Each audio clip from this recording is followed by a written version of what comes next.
The call came in just after 7 p.m., neighbors, reporting something they couldn't ignore. A woman screaming for help from inside a house. Not a passing argument, not a one-time shout. This was repeated, urgent. The kind of sound that makes you stop and realize something is very wrong. Before we begin, a quick note. This story involves descriptions of abuse and violence that may be difficult for some listeners. When officers arrived on Balling Avenue in Louisville, they immediately sensed something wasn't right. The house didn't just look closed, it looked sealed off. Doors barricaded, windows secured. Whatever was happening inside, it wasn't meant to be seen or escaped. Then they heard her, a woman's voice coming from above. Officers looked up and saw her at a second-story window, visibly distressed, calling out for help. They tried to enter through the front door, but it wouldn't give. It had been reinforced from the inside. There was no clear way in, so they made one. Using a ladder, officers climbed to the second-story window and entered the home that way, stepping into a situation no one expects to encounter. Inside, they found her, an adult woman restrained by a chain around her neck, secured with a lock and fastened to the floor. She couldn't move freely. She couldn't leave. The setup was deliberate. She was crying, overwhelmed, trying to explain that the key wasn't there, that someone else had it. There was no time to wait.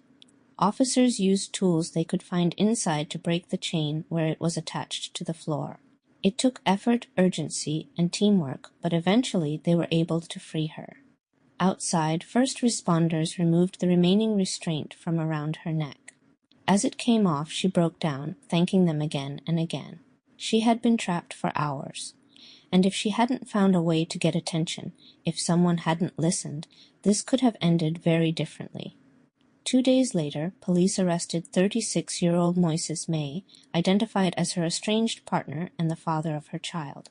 In court, prosecutors laid out a deeply troubling picture, alleging control, threats, and confinement inside a home that had been altered in ways that prevented escape.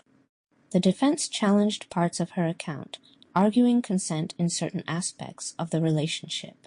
But the physical evidence, barred exits, secured windows, and the conditions she was found in became central to the case. In 2025, a jury found May guilty on multiple charges, including kidnapping and human trafficking, and he was sentenced to decades in prison.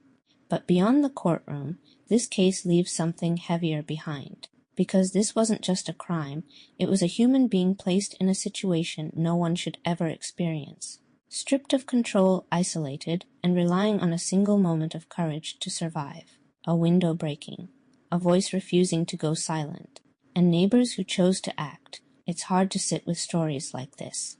The reality of how close this came to ending differently, how easily something like this can stay hidden, is deeply unsettling. But in this case, someone heard her, and that made all the difference. This is Case with Q's, with Carrie.